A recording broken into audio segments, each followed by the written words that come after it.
Que alegria, irmãos, a gente poder estar de volta aqui em Waterbury. Essa igreja abençoada, e é sempre um privilégio. Agradeço ao Gilson e a Mary pelo hino. You're never alone. That's a very important message for the days we are living in. Mas, amados, que privilégio é o nosso de podermos começar um sábado na casa de Deus.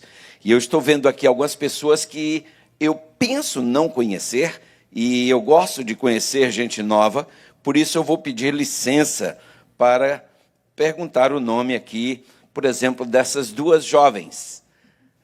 Seu nome... Elcia e Eva. Que prazer, muito obrigado pela vossa presença entre nós. Obrigado, Gilson. Você, como é seu nome mesmo? Daniela. A senhora eu já conheço, os demais, você eu penso que conheço também, mas eu esqueci o nome, se você me permite. Adilene. Uma alegria tê-los conosco, muito obrigado pela presença. Eu quero parabenizar a liderança dessa igreja, na pessoa da Mary, pela escolha da temática para esse final de semana. Irmãos, nós estamos vivendo, ou estamos prestes a viver, dias muito solenes como igreja, porque como nação, como um povo em geral, nós, obrigado, por isso que a gente tem vontade de voltar aqui, tratamento VIP, dá mais água. Como é seu nome, jovem? Lara, que prazer, e você? Fernanda, muito prazer. Vocês são de onde no Brasil? Eu imaginei pelo sotaque, eu já ia antecipar. São Paulo. Interessante, lá quando morava em Texas, lá tem muito paulista e muito pernambucano. Já nessa região aqui dá muito mineiro. Eu não sei não sei qual é o porquê disso aí, mas enfim. Nós estamos, amados, nos aproximando de dias muito solenes.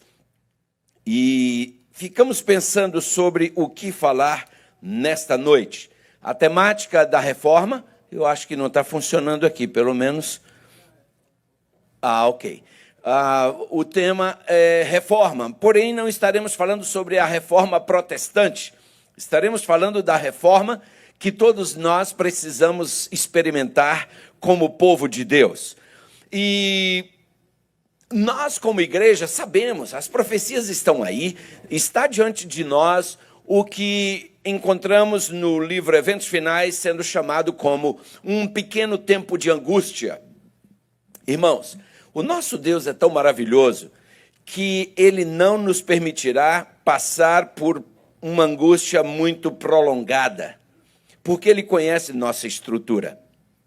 Eu acho interessante o uso da numerologia dentro da Bíblia. Algumas pessoas chegam a ir a extremos e eu não compactuo com isso, mas algumas coisas são interessantes, como, por exemplo, o número 7, que todos sabemos representa perfeição, representa plenitude. Mas o número 10, por exemplo, na Bíblia, ele é usado, na maioria das vezes, para representar o mínimo. Você já parou para pensar nisso? É interessante. Por exemplo, quando Abraão intercede ali, né, um anjo, nós sabemos que foi Cristo, visitou Abraão e disse que iria destruir Sodoma e Gomorra.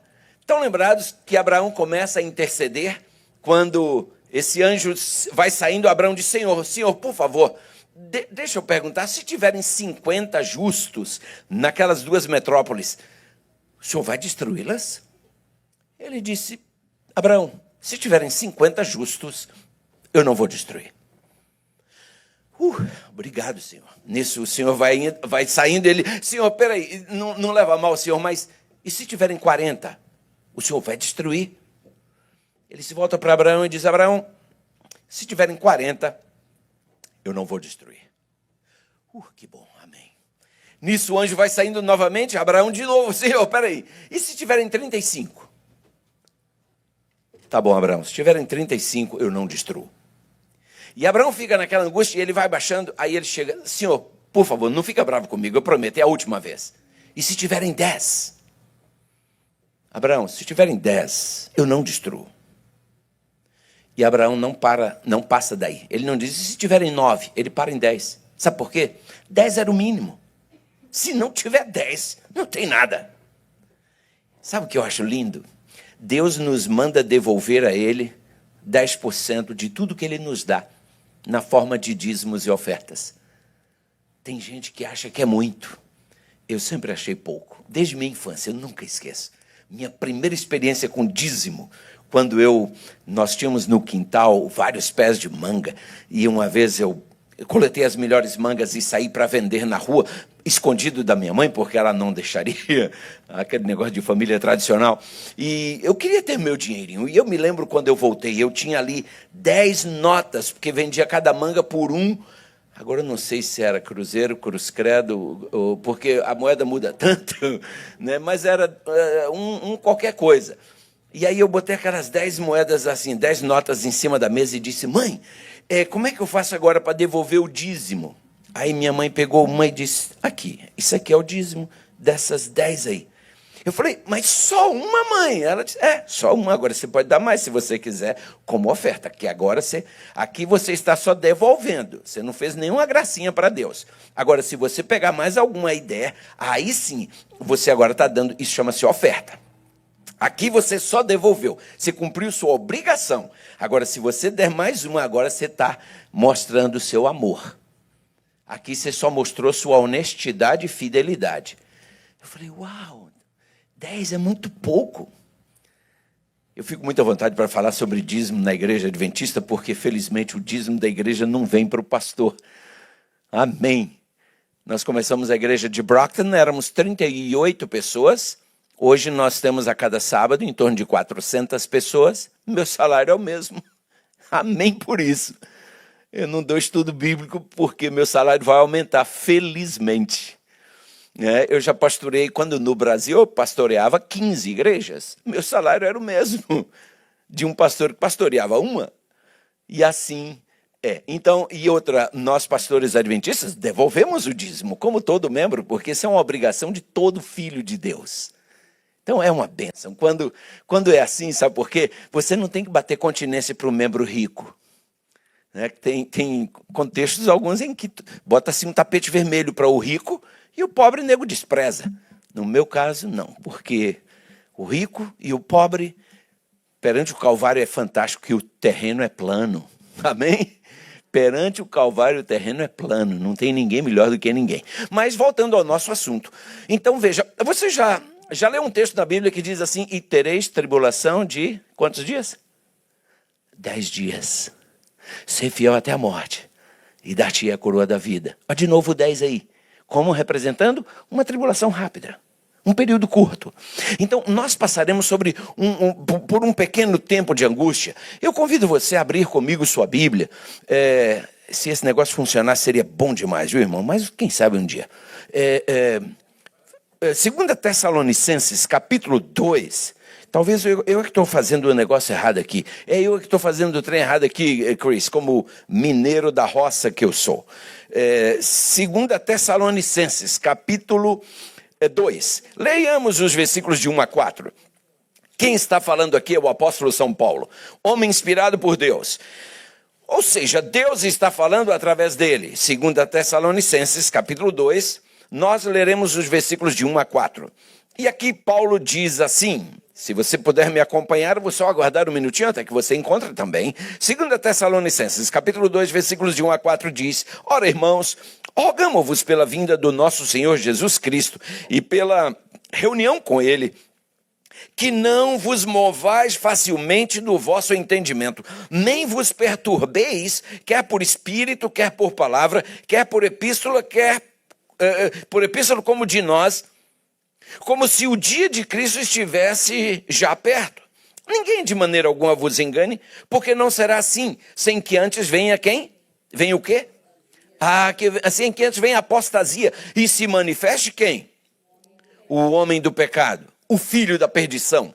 E agora Paulo vai um pouquinho mais a fundo, dando detalhes. Quem é esse homem? Diz Paulo no verso 4, que ele é aquele que se opõe e se levanta contra tudo que se chama Deus ou se adora. De sorte que se assentará como Deus no templo de Deus, querendo parecer Deus. Irmãos, esse homem do pecado, como é descrito aqui por Paulo, ele representa um sistema religioso. Não é esse homem em si, mas o sistema que ele representa, que irá impor situações, condições difíceis para os fiéis filhos de Deus. Então, nós precisamos agora, enquanto isso ainda não chegou, porque vamos falar um pouquinho aqui onde é que nós iremos chegar. Antes que cheguem esses dias, nós precisamos experimentar uma genuína reforma em nossas vidas. Um genuíno reavivamento. Sabe, me preocupa um pouco quando a gente leva a vida cristã meio na valsa. Entendem? A gente vai levando assim, meio na onda, a gente acha que vai sempre ficar do jeito que está. Eu me lembro do pastor Feyerabend. Alguns aqui seguramente se lembram desse nome. Pastor Feyerabend foi um canadense que foi o fundador do programa Voz da Profecia no Canadá. E ele trabalhou no Brasil durante muitos anos e era um homem fantástico, com um astral que eu nunca vi igual. Pastor Feyerabend, já próximo ao fim da sua vida, ele estava com diabetes e ele teve que amputar uma perna. E eu não sabia ainda. Aí eu liguei para ele no Canadá e disse: Pastor Feyerabend, eu queria te convidar para vir fazer uma semana na minha igreja. E eu estava em Dallas na época. E ele me disse assim: Marcos, você não está sabendo que eu amputei uma perna? Eu falei: não, pastor, eu não sabia. Oh, pastor, I'm sorry. Ele disse: não, que é isso? Eu estou feliz. Eu falei: por quê? Ele disse: agora minhas meias duram o dobro. Eu só uso uma. Veja, assim era o pastor Feyerabend. E ele contava, diz ele, que a sua mãe, lá na fazenda, no Canadá, eles moravam na roça quando ele era criança. E ele disse que sua mãe tinha um galinheiro especial, tinha um lugar especial onde ela colocava as galinhas que paravam de botar. A galinha ficava velha, não botava mais, aí a mãe a colocava naquele lugar especial, com comida farta, água sempre fresquinha. E ali estava aquela galinha, e ele dizia: imagine, aquela galinha olhando para as demais e sabendo que as demais tinham que sair por aí para procurar uma minhoca, procurar uma coisa ou outra para encher seu papo, comer, se virar para comer, e ela recebendo a comida ali farta. E aí ele dizia, ela ficava toda faceira, mal sabia ela que havia já chegado para ela o tempo do fim. O dia que minha mãe a colocava dentro daquele viveiro especial, havia chegado para ela o tempo do fim. E por isso ela era tratada com todo aquela fartura. Aí ele disse, depois de algumas semanas, chegava um momento em que minha mãe ia lá pegá-la. E quando minha mãe chegava ali para pegá-la, agora sim, chegou para ela o fim dos tempos. Quando minha mãe a colocou ali, havia chegado para ela o tempo do fim. Agora, quando minha mãe ia pegá-la, chegou o fim dos tempos. Queridos, nós já estamos no tempo do fim. Ainda não chegou o fim dos tempos, mas está muito próximo. E a exemplo daquela galinha, nós estamos... que vida boa! Nós estamos faceiros, sem ter consciência de que se aproxima o fim dos tempos.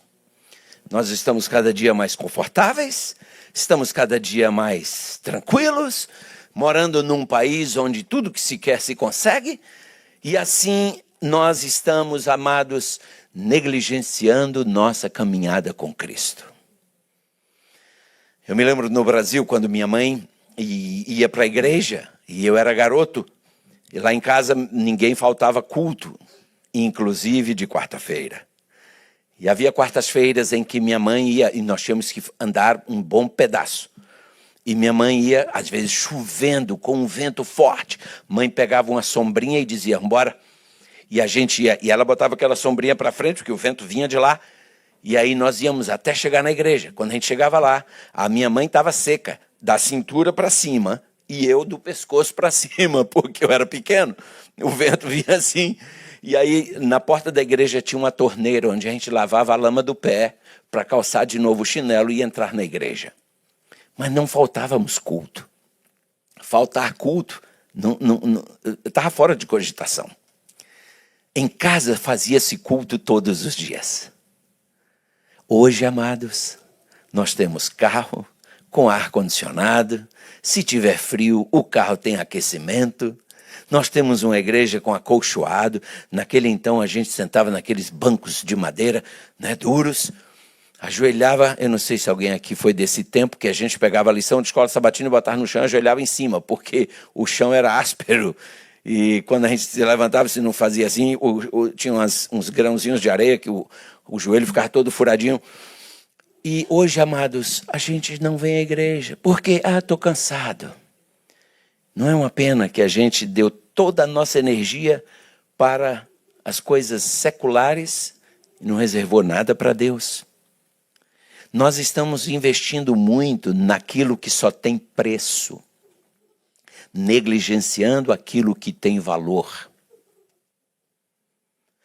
Eu já falei aqui uma vez, eu penso, quer saber a diferença entre um e o outro? Põe fogo, põe fogo. Se queimar, só tinha preço.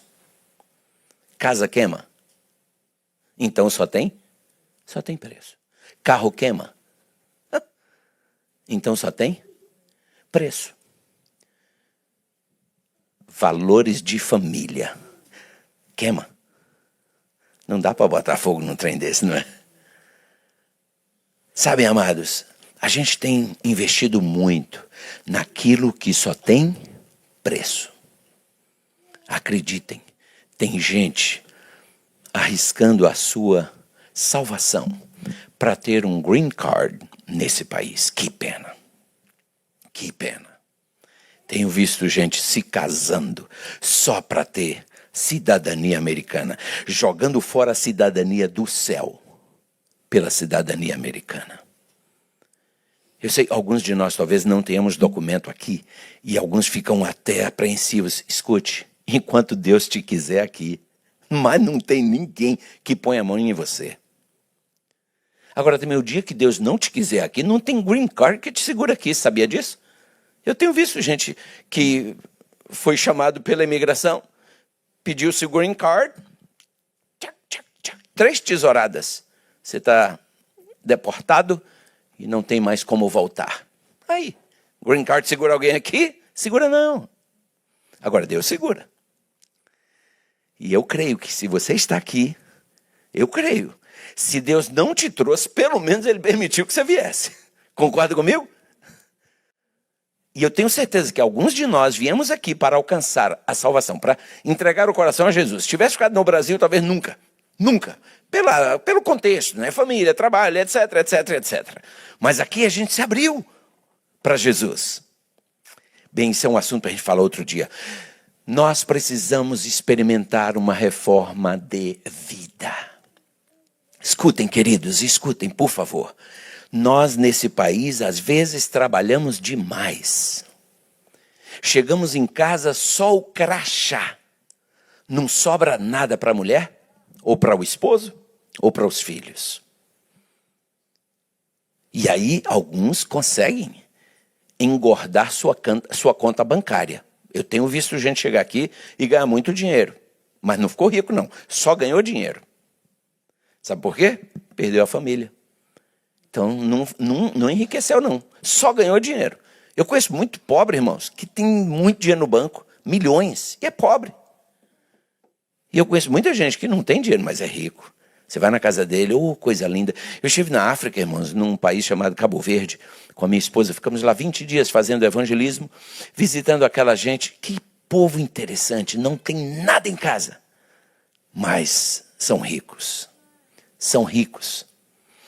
Amados, nós precisamos cuidar. Nós temos visto divórcios acontecerem entre nós num ritmo, num percentual muito parecido com os de lá de fora, que não conhecem a Jesus. Aqui na América tem se você pegar o mapa dos Estados Unidos, se você botar no Google Bible Belt, você verá aparecer o mapa dos Estados Unidos com um cinturão vermelho assim, pegando ali, cobrindo aqueles países ali, aqueles estados ali, como Texas, Louisiana, o Alabama, enfim, por ali, Mississippi, vai até lá na Georgia e uma ponta da própria Flórida. Ali é chamado Bible Belt, o cinturão da Bíblia. Ali naquela região dos Estados Unidos estão concentradas está concentrado o maior número de igrejas protestantes conservadoras. Por isso é chamado cinturão da Bíblia. Você, quando viaja por aqueles estados ali do cinturão da Bíblia, você tem tantas opções de rádios evangélicas. Aqui para cima é complicado você achar uma rádio evangélica. Aqui em Connecticut eu já vi que até acha, mas dali de Boston, ali na região de Massachusetts para cima, é complicado você achar uma rádio evangélica. Você viaja pelo Bible Belt num domingo, pelas highways, você passa ao lado de... Você vê muitas igrejas cheias, os parking lots cheios no domingo. Igrejas protestantes cheias. Bible Belt. Agora escuta. Estudos têm sido feitos nos Estados Unidos sobre o assunto do divórcio, por exemplo, e pasmem, o índice de divórcios no Bible Belt é igual ao resto do país. A pergunta é, como? Porque as pessoas ouvem o evangelho, mas não vivem o evangelho. Irmãos, quantas vezes a gente entra aqui na igreja, quando a gente chega ali no parking lot, a gente já não lembra mais nada que foi dito. Até porque algumas pessoas já começam a conversar aí mesmo no corredor sobre assuntos da semana, no sábado, depois do culto. Já começa a falar em casa que limpou, e eu perdi uma casa, eu ganhei mais uma, e eu fui fazer uma construção e a obra lá não deu certo. No sábado, eu não entendo, como é que pode?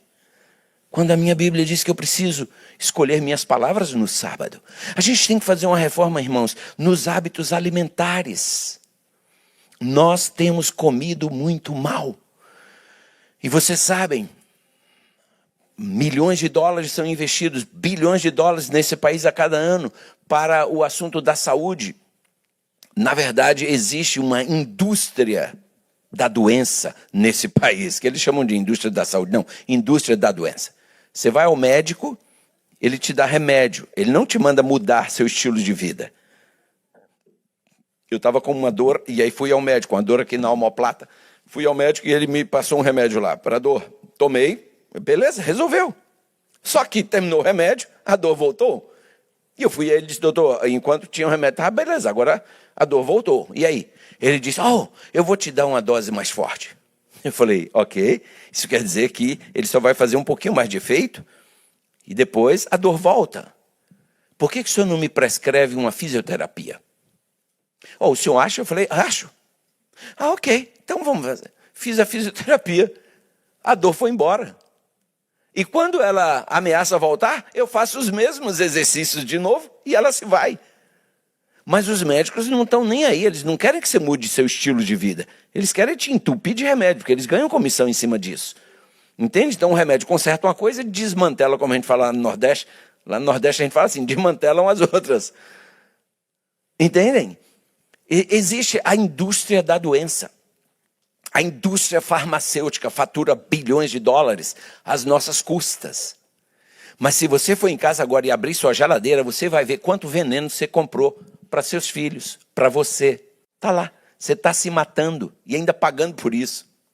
A gente precisa mudar nosso regime alimentar, nossa forma de alimentar. Eu sei que alguns até hoje não mudaram por causa de alguns que já mudaram. Tem muita gente que não é vegetariana na igreja por causa dos vegetarianos. O povozinho complicado é o vegetariano quando ele saiu do ponto de equilíbrio, porque ele acha, só porque ele não come carne, que ele já está no céu garantido. E você que come está frito. Um dia uma irmã chegou para mim, numa igreja onde eu pastoreava, num outro estado, e ela disse para mim algo que eu nunca esqueço. Pastor, se o senhor não comesse carne, o senhor seria perfeito. Bom, primeiro, eu não sei como é que ela sabia que eu comia carne, porque ela nunca foi na minha casa, nunca comeu comigo. Pastor, se o senhor não comesse carne, o senhor seria perfeito. E eu falei para ela, sem querer ofendê-la, irmãos, mas saiu assim automático. Minha esposa às vezes disse, você tem que cuidar, porque minha mulher acha que eu tenho E eu, antes de fazer teologia, eu ia fazer direito, então às vezes minha mulher disse, segura essa cabeça de advogado. Porque sai a resposta na hora, e ela disse, se o senhor não comesse carne, o senhor seria perfeito. Eu falei, irmã, interessante, eu não acho um verso da Bíblia que diz que quem não come carne é perfeito. Mas eu conheço um texto que diz que aquele que controla a sua língua, esse é perfeito. E saiu assim espontâneo. Eu não tive intenção de machucá-la, até porque ela é gente boa. Mas saiu, e é isso mesmo. A minha Bíblia diz que quem controla a sua língua, esse é perfeito. Entende? Às vezes o indivíduo conseguiu não mais comer carne, mas tem tantas outras coisas que ele come açúcar em demasia, come tantas outras coisas, mas porque não come carne já se sente o ovo da marmita. Entende? Para com isso. Entende? Então, cuide de si, se você conseguiu, dê glórias a Deus, mas não jogue pedra em ninguém, para com isso. Tem muita gente que não é vegetariano por causa dos vegetarianos, que eles são chatos. Um vegetariano não convertido é uma desgraça, irmãos. E eles ainda esfregam o Espírito para você na sua cara, assim, ó. Mas, enfim, temos que cuidar com nossa alimentação, irmãos. Temos que fazer mudanças urgentes em nossos hábitos devocionais. Queridos, nossas crianças estão crescendo ignorantes da Bíblia. Nós estamos presenciando no contexto adventista um analfabetismo bíblico assustador. Eu me lembro quando eu era criança, a minha mãe me fazia decorar os versos da lição. E quando terminava o trimestre, eles botavam a cadeira lá na frente da minha igreja e me botavam em cima da cadeira e eu tinha que repetir no 13º sábado os 13 versinhos, sem faltar um. Que mãe estava sentada bem na primeira ponta do banco e se eu errasse um, eu já sabia o que me esperava. Eu tinha que memorizar os 13 versinhos e memorizava. Hoje eu pergunto, seu filho grava o verso da semana? Por favor, não quero jogar pedra em ninguém, não. É só para a gente pensar. Mas vamos deixar o filho de lado. E você? Quantos versos da Bíblia você sabe de cor? Irmãos, a gente fica um tempão aí nas redes sociais. A gente sabe de tanta coisa que não precisava saber. E as que a gente precisava, a gente está ignorante. Precisamos, irmãos, cuidar com nossos hábitos devocionais. Amados, a inspiração nos diz que na medida em que a obra da salvação está para encerrar, tribulações tremendas nos aguardam. Dificuldades tremendas nos aguardam. As nações, elas irão ficar cada vez mais iradas, embora estando contidas pelos 4 anjos que estão retendo os 4 ventos nos 4 cantos da terra. Nós sabemos que quando a Bíblia usa essa linguagem, ela está se referindo aos 4 pontos cardeais e não que a terra seja quadrada. Mas a luta será decidida, irmãos, especialmente no que respeita ao assunto do sábado. Tem muita gente que pensa e fala que a adventista só sabe falar no sábado. Não, a adventista sabe falar um monte de coisa, inclusive o sábado. Mas como o sábado é o ponto de divergência, por exemplo, um pastor de uma denominação protestante, evangélica, me procurou e disse, pastor, você é pastor adventista, eu sou pastor de tal denominação, e eu quero que você estude comigo a Bíblia sobre o sábado, porque esse negócio está me incomodando. E eu disse a ele, com muito prazer, nós vamos estudar a Bíblia, mas nós não vamos começar pelo sábado. Vamos começar por alguns outros assuntos, porque se eu começar pelo sábado, é mais ou menos como se eu estivesse tentando construir uma casa do teto para baixo. Vamos começar do alicerce? A gente vai chegar no sábado. E ele disse, ok, pode ser. Irmãos, esse pastor, a esposa dele, esse pastor no Brasil disse que era médico também lá. E veio para cá trazido por sua denominação. A esposa dele, filha de pastor, metodista, o pai dela morreu aposentado como pastor, morreu fiel como pastor metodista. Então, uma família tradicional protestante. Tivemos a alegria de batizá-lo, batizar a sua esposa e batizar a sua neta. Irmãos, o sábado. E esse homem hoje está ali sentado, ouvindo e se deliciando com as verdades que ele tem conhecido. O sábado.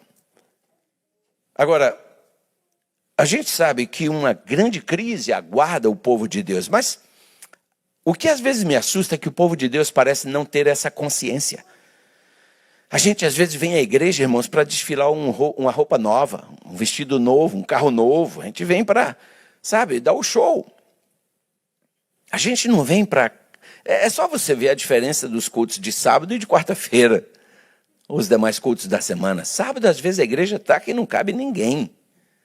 Mas quando chega quarta-feira, E olha, irmãos, eu tenho estado pregando o evangelho em aproximadamente 26 países. E é igual em todos eles. É igual. Triste realidade. Quarta-feira, por que as pessoas não vêm? Porque, na verdade, muitos vão para a igreja por razões que só Deus conhece. Mas, sabem, a maneira como a gente tem vivido o nosso dia a dia parece não indicar que nós estamos muito preocupados com esse assunto de salvação, com o que está pela frente. A gente está levando a vida assim meio na valsa, sabe? É assustador, irmãos. Não está longe, queridos, o dia em que essa nação aqui vai impor, porque o sábado o diabo odeia esse mandamento, porque esse mandamento, claro, ele destaca Deus como Criador, e o diabo odeia essa posição. E se o sábado fosse observado, nós não teríamos leis aí ou ensinos do tipo evolucionismo e coisa parecida. Mas essa nação não demora, estará impondo a guarda do primeiro dia da semana como sendo mandatório. O sábado espúrio, o sábado falso. E, meus queridos, ao fazer isso, eles vão obrigar todos, contra a sua própria consciência, a observarem o dia que eles declaram ser o sábado. E olhem que o líder maior de uma igreja aí, também bem grande, ele tem empunhado a bandeira da família e salvar o planeta. É o que o Michelson Borges chama de ecumenismo. Ecumenismo. Se a gente para um dia, ninguém trabalha, carro nenhum vai para a highway, todo mundo em casa, não haverá poluição naquele dia, ou seja, o nível de poluição vai baixar, nós vamos ajudar o planeta a respirar melhor, e aquele dia dedicaremos à família. Irmãos, olha, o approach não poderia ser melhor. Mas tem que ser no primeiro dia da semana? Por que não pode ser no sábado? Porque esse é o ideal de Deus para todo mundo, mas no sábado. E há quem diga, um dia mais, um dia menos. Escute, quando Deus diz, é aqui, não mova nem um pouquinho para cá. Deus diz, lembra-te do dia de sábado. Não é assim, lembra-te de um dia de sábado. Porque alguns dizem, não, você escolhe o seu sábado, eu escolho o meu, cada um guarda. Não é assim não. A Bíblia usa o artigo definido. Lembra-te do dia de sábado. Para o, artigo definido, para o santificar. 6 dias você trabalha, mas o, de novo, não é é o sétimo dia. Não é o sábado do Senhor teu Deus. Então, Deus colocou a coisa no lugar, irmãos. Mas Satanás odeia isso. Porque quando você para no sábado, você está reconhecendo, Deus é o meu Criador, a Deus eu devo tudo. E o diabo não quer isso. Aí ele criou um sábado falso, espúrio, no primeiro dia da semana. E então o diabo vai fazer de tudo para que nós sejamos obrigados a guardar o sábado falso. Olha só o que a gente lê, irmãos, no livro Eventos Finais, a página 144, diz ali, os protestantes desse país, aqui, serão os primeiros a estender as mãos para apanhar a mão do espiritismo, estender-se-ão por sobre o abismo para dar mãos ao poder romano e sob a influência dessa tríplice união, esse país, aqui, América do Norte, seguirá as pegadas de Roma, desprezando os direitos da consciência. Você sabe, algumas pessoas dizem, não, isso não vai acontecer aqui, afinal, essa é uma nação protestante, Não, escute, irmãos, eu falei aqui uma vez, eu falei sobre partial birth abortion. Estão lembrados quando eu falei sobre isso aqui? Partial birth abortion. Alguns estão com a fisionomia, não, eu nunca ouvi. Alguns, sim. Então, eu vou só relembrar rapidamente. Partial birth abortion. Agora deram uma parada com isso, porque começou a haver uma pressão muito forte. Mas era um aborto feito com a criança aos 9 meses. Antes de ela nascer naturalmente, o médico enfiava 2 espátulas, vamos assim chamar, por falta de um melhor termo, pela vagina da mãe, mudavam a posição do bebê e puxavam pelas pernas, ao invés de sair de cabeça. E quando chegava a metade aqui da cabeça, ainda dentro da mãe, ali eles paravam e enfiavam uma tesoura cirúrgica aqui, até dentro do cérebro, abriam aquela tesoura, metiam aí uma mangueira com um sugador embaixo e ele sugava o cérebro, que ainda está gelatinoso. E a criança morria ali. E era legal. Não era crime nos Estados Unidos. Agora, tinha que ficar pelo menos 2 inchas dentro da mãe, para não ser crime. Agora, depois que tirou, ok. Isso quer dizer que... Aí diziam, não, ainda não é um ser humano ainda. É como se você dissesse, isso aqui é um controle remoto. Mudou para cá 2 inchas, agora não é mais. Faz sentido, irmãos? É absurdo. Como absurdo é hoje a defesa do sexo, como é que diz, do indivíduo ter 2 sexos, né? Não, eu agora resolvi, eu sou mulher. Agora tem umas aí que resolveram ser gato. Fica miando. Não, eu agora sou gato. Eu resolvi que eu sou gato. E todo mundo tem que engolir isso. Umas coisas absurdas. Casamentos entre pessoas do mesmo sexo. Legalizando a maconha. Joe Biden agora está com um projeto de lei aí para tirar a maconha do nível 1 de drogas prejudiciais e jogar ela cá embaixo, no nível, penso que nível 5. O mesmo nível de alguns outros medicamentos. Então, a maconha já não mais será considerada uma droga. Porque tem droga e tem droga remédio. Vai ser uma droga remédio, como o Tylenol e outros. Esse é o presidente que a gente tem aí, ó, maneirão. Enfim, é o fim do mundo, queridos.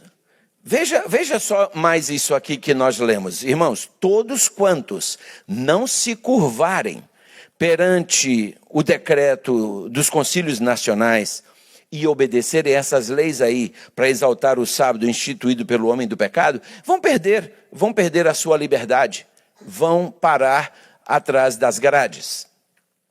As organizações religiosas que recusam ouvir as mensagens de advertência da parte de Deus estarão sob um forte engano e vão se unir com o poder civil para perseguir os fiéis. Queridos, nós lemos aí isso aqui, olha, as igrejas protestantes se unirão com o poder papal para perseguir o povo de Deus que guarda os mandamentos.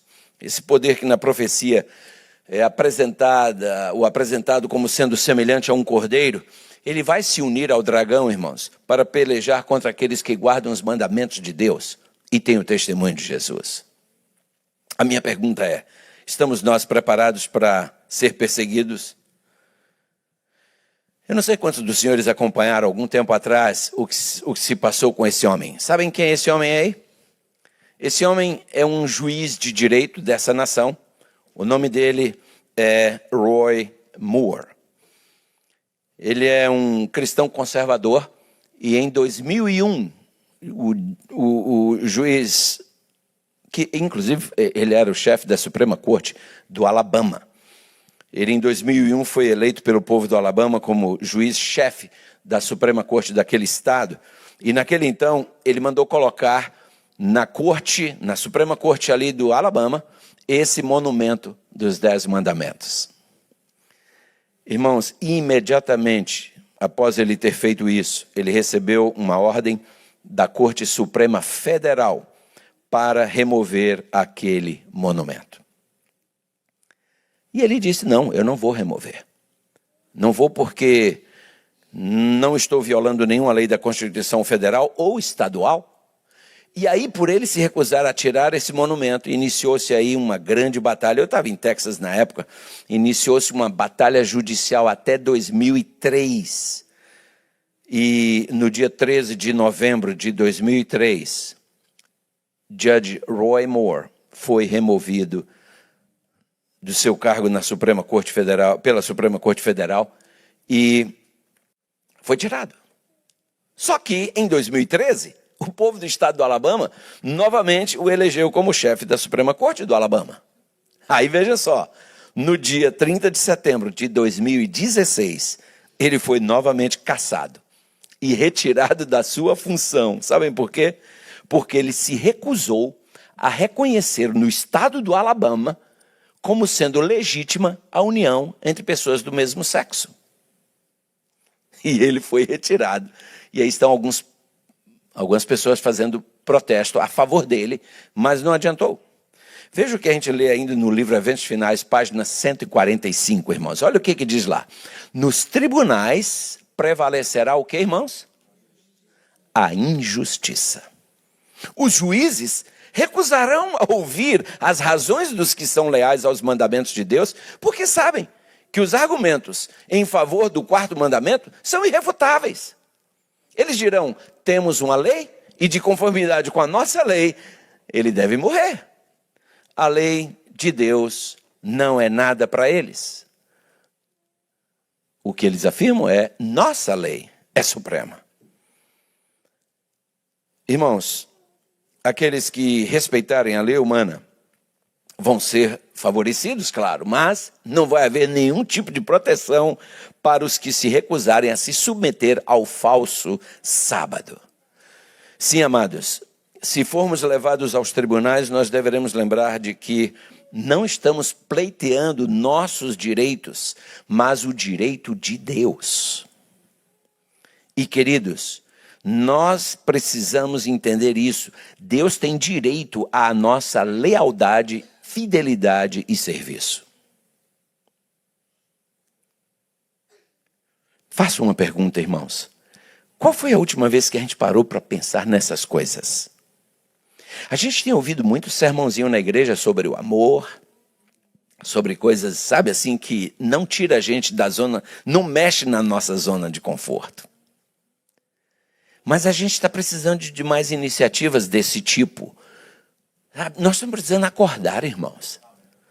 Se nós não fizermos isso, poderá ser muito tarde a hora que a gente acordar. Quando é que se prepara para uma maratona? É no dia da maratona?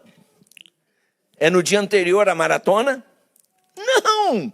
Terminou uma maratona, os maratonistas já começam a se preparar para do próximo ano. E eles passam o ano inteiro treinando, se preparando, fazendo regime apropriado para na próxima maratona estarem prontos. Irmãos, uma frase que eu uso muito, a minha igreja lá já me ouviu repetir essa frase muitas vezes. Escutem. Fracassar no preparo é preparar para fracassar. Fracassar no preparo é preparar para fracassar. Escutem, eu acho que nós estamos fracassando no preparo. Pode ser que aqui e acolá, não, uma pessoa ou outra não, mas coletivamente nós estamos fracassando no preparo. Quando eu vou ao Brasil, irmãos, e recentemente eu fui, me assusta. Quando eu sento para ouvir um sermão, eu fico me contorcendo na cadeira. A vontade de dizer, amigão, me dá esse microfone um minutinho só. Dá vontade, irmãos, porque incomoda ver aquele nhenhenhen de querer agradar todo mundo. Para com isso. Meu filho é pastor e a gente conversa sempre. E eu sempre digo a ele, filhão, só tenha uma preocupação, agradar a Deus. Porque você agradando a Deus, os que forem de Deus vão estar do seu lado. Os que não forem vão arranjar um sururu na igreja. Mas você já sabe que eles não são. Então, entende? Se preocupe em agradar a Deus. Mas é que tem muito pastor querendo ser simpático, irmãos. Simpatia e função pastoral não combina muito. Liderança de igreja não combina muito, não. Tem pastor pregando para ter likes na internet. Oh, brother, não funciona. Negócio de like. Eu quero é que Deus goste. Se o mundo não gostar, eu estou lá ligando. Vive me perguntando, pastor, qual é seu canal na internet? Eu digo, eu nem tenho isso, para não ser tentado a querer ser cool. Não, que negócio de canal? Um dia, quem sabe, eu faço um canal num dente, mas negócio de ter canal na internet ainda não mexe na minha cabeça. Eu estou lá preocupado, irmão, se alguém vai gostar ou não gostar. Eu estou preocupado com meu Deus. Ele vai gostar? Se ele vai gostar ou não, aí sim, isso aí me interessa. O resto, com todo respeito. Trato todo mundo com respeito, com carinho, gosto de ter boas amizades, como não? E como gosto. Mas se depender de a gente negociar isso aqui para ter amizade, amigão, estou lá ligando para a sua amizade. Um indivíduo chegou para mim um dia e disse, pastor, eu quero ser rebatizado, o senhor me rebatiza? Eu falei, claro. Mas primeiro, por que você saiu da igreja? Ah, porque eu discordava de tal doutrina. Eu digo, é? Ok. E você hoje já concorda com essa doutrina? Não. Falei, então, como é que você quer ser rebatizado? Não, porque eu quero. Falei, não, primeiro vamos estudar essa doutrina. Prometo a você, vou procurar te esclarecer. Talvez você nunca tenha entendido isso melhor. E aí, irmãos, fui à casa dele uma noite, com a minha gatinha. Estudei com ele 1 hora sobre aquela doutrina. E falei, fique tranquilo, nós vamos ter que voltar mais vezes, porque só hoje não vai dar. E fomos 3 ou 4 noites lá. Cada uma dessas, 1 hora e pouca. E eu disse, faça todas as perguntas que você quiser. E eu vou te responder na Bíblia. Terminamos o estudo, eu disse, e agora, tem alguma dúvida ainda? Não tenho não. Agora você entendeu? Entendi. Então você aceita? Não. Mas o senhor vai me batizar, não vai? Eu falei, claro que não. Oh, eu tenho o direito de não aceitar. Eu falei, eu tenho o direito de não te batizar. Você fica no seu, eu fico no meu. Que conversa? Eu falei, amigo, de Saci Pererê a igreja já está cheia. Sabe, esses crentes de uma perna só, meia sola. Eu digo, não, já tenho o suficiente, não precisa de mais. Você não quer aceitar, é coisa mesmo do diabo, porque entendeu tudo. Entende? Não tem dúvida, não, mas não aceito. Sabem, amados, é complicado esse negócio. E eu quero que os senhores entendam que os dias que nós vivemos exigem seriedade da nossa parte. Eu ainda leio, no mesmo livro, irmãos, a página 146, o mesmo espírito despótico que, noutras eras, tramou contra os fiéis, há de tentar extirpar, eliminar da face da terra os que temem a Deus e obedecem à sua lei. Irmãos, sabem por que a igreja ainda não está sendo perseguida? Ellen White responde. Ellen White diz que a igreja não está sendo perseguida porque ela não está vivendo os princípios que ela prega. Ela diz, vivamos o que nós cremos e as fogueiras vão se reacender. Quem vai perseguir quem não faz diferença? Se hoje, irmãos, nós fechássemos essa igreja aqui, ela deixasse de existir, será que a comunidade aqui à volta sentiria alguma falta? Se hoje você se mudasse de onde você mora, algum vizinho seu iria sentir falta? Irmãos, tem coisas que a gente precisa parar para pensar. Quando a gente se mudou lá para onde a gente mora, tem um vizinho bem do lado, é uma família americana, claro, e os outros vizinhos todos, na medida em que a gente foi conhecendo e interagindo, diziam, olha, esse vizinho aí bem do lado da sua casa é o vizinho mais esquisito aqui da área. A gente disse, ok. E aí eu falei com minha esposa, opa, precisamos conhecer esse pessoal esquisito aqui. E aí veio o Covid. E aquele vizinho que nunca tinha falado comigo, vem na grama lá, eu estava ali fora mexendo, ele chegou e disse assim, hey neighbor, eu escutei que você é pastor. Eu falei, sim. Ele disse, eu estou com Covid. Você oraria por mim? Eu falei, claro. O homem estava com Covid e veio para perto de mim para orar comigo. A vontade foi dizer, chega para lá, Covid. Mas eu disse, não, Senhor, me protege dessa Covid agora. E eu orei com ele. Irmãos, pela graça de Deus, ele ficou bom do Covid. E aí, um dia a esposa dele grávida, e ele passa a semana fora. A esposa grávida, ela é professora.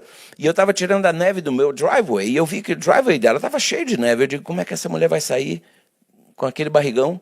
Peguei minha máquina, fui para lá e tirei toda a neve do driveway dela.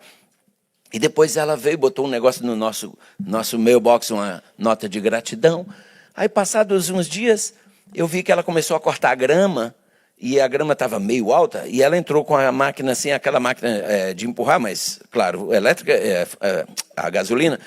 E aí ela parou e ficou ali, a grama alta e só aquela marca, até onde ela foi e parou. E eu achei aquele negócio estranho.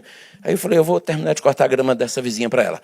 E aí cortei, eles têm um espaço de grama bem grande, cortei a volta da casa toda. Ela veio, você cortou minha grama, muito obrigado. Eu falei, eu notei que você começou e parou. Ela disse, sabe por quê? Eu vi uma cobra enorme. Eu falei, eu não volto aí mais. E aí cortamos a grama. Um belo dia, o marido esquisito chega e diz, ei, eu gostaria que vocês viessem jantar com a gente. E nós fomos lá jantar com eles. E ele disse, eu sei que vocês não comem carne. E o jantar dele foi feito como se fosse um adventista. Irmãos, há alguns sábados atrás, essa família esquisita estava dentro da nossa igreja, assistindo a cerimônia batismal. E as filhinhas ficaram encantadas. Mamãe, a gente quer voltar, a gente quer voltar. E ela disse, não, a gente vai voltar. Sabem, queridos, a gente precisa. Aí vem a pergunta, se você se muda do seu ambiente, seus vizinhos vão sentir alguma falta? Pare para pensar nisso. Se você morrer hoje, o pessoal da sua família vai sentir falta ou vai dizer, finalmente ficamos livres. Como é que vai ser esse negócio? É um assunto para a gente pensar, irmãos. Mas voltando ao nosso assunto, quando a gente chega à página 147, diz assim, eu estou de novo indo para trás, declarar-se-á que seus conscienciosos, ou seja, nossos, escrúpulos são teimosia, obstinação, desdém à autoridade. Serão acusados de deslealdade para com o governo. Nota, irmãos, que nós não iremos ser tratados como talvez estejamos pensando que seremos. Nós precisamos entender uma coisa, queridos. Não demora muito, vai sair um decreto proibindo comprar ou vender. Nós temos um tempo que Deus nos oferece hoje para darmos ao mundo o conhecer do que está aí à nossa frente. Temos nós estudado a Bíblia com alguém, irmãos? Na minha igreja eu tenho para ser ancião na minha igreja em Brockton, tem uma pré-condição. Você tem que ser missionário. A pior coisa que tem, irmãos, é você cobrar o que você não dá. Quando eu faço alguma campanha na minha igreja, por exemplo, nós tínhamos que levantar num sábado lá $30 mil para botar acolchoamento nos bancos. E eu fui adiante da igreja. Eu já tinha reunido com meus anciãos e disse, irmãos, nós temos que liderar pelo exemplo. E eu fui à frente e disse para a minha igreja, num sábado, a igreja cheia, eu disse, irmãos, precisamos levantar hoje aqui $30 mil. Porque precisamos colocar acolchoamento nesses bancos. O banco não pode ficar do jeito que está. Perdão, não serão 30 mil, irmãos, serão 29, porque aqui está o meu $1.000. Aí veio um ancião, pastor, aqui está o meu $1.000 também. Aqui veio um outro. Irmãos, levantamos $35 mil naquele dia. Os anciãos deram exemplo. Quando eu digo à minha igreja, precisamos dar estudos bíblicos, eles sabem, eu dou estudos bíblicos. Quando eu digo aos meus anciãos, precisamos visitar, eles sabem, nós visitamos. A gente precisa liderar pelo exemplo. Irmãos, nossos filhos estão tendo dificuldades de levar a vida espiritual a sério, porque eles não estão vendo isso em nós, pais. E a gente lidera pelo exemplo, as crianças observam. A parabólicazinha deles está ligada 24 horas, captando tudo que se passa. Eu queria ter tempo para a gente falar muita coisa, irmãos, mas lembrem-se, dias difíceis estão à nossa frente. E alguns de nós, pela sua fidelidade, serão lançados nas prisões. A única pergunta que fica é, estamos nós prontos para isso? Amados, só pela graça de Deus nos será possível viver por Cristo. Porque tem muita gente que diz, no tempo dos mártires, como era difícil ser cristão naquela época, morrer por Cristo. Escute, viver por Cristo é muito mais difícil do que morrer por Cristo. Morrer por Cristo é uma vez só, acabou. Viver por Ele, não. É todo dia. Você tem que negar o eu, pisar no eu, tem que abandonar, renunciar ao mundo. Isso é que é difícil. Que Deus nos ajude, irmãos, a ser o Evangelho. Sabem, eu gosto daquele pensamento que diz, os cristãos são a única Bíblia no mundo para muitos que não têm outra para ler. Pelo avanço do tempo, eu os convido a ficar de pé para orarmos. Não cantaremos o hino inicial, ou o hino final, porque eu passei uns minutos já do tempo. E vamos então orar. Deus querido, eu quero te agradecer por tu nos haveres trazido aqui. Eu precisava, Pai, ouvir o que tu nos falastes. Tu sabes, eu não preguei para essa congregação, eu preguei para mim. Agora eu falei alto e todo mundo acabou escutando. Senhor, ajuda-nos a nos prepararmos. Ajuda-nos, Pai, a viver cada dia como se fosse o último dia da nossa existência, renunciando a qualquer coisa que possa comprometer a nossa salvação. Nós vamos agora para casa, daqui a pouco estaremos de volta, não amanhã, porque o amanhã já começou hoje, com o pôr do sol. Voltaremos daqui a pouco, e que tu nos leves e nos tragas em segurança, e que tu continues atuando em nós, porque tu tens atuado sempre por nós. E, Senhor, por favor, atua também através de nós. Oramos em nome de Jesus. Amém.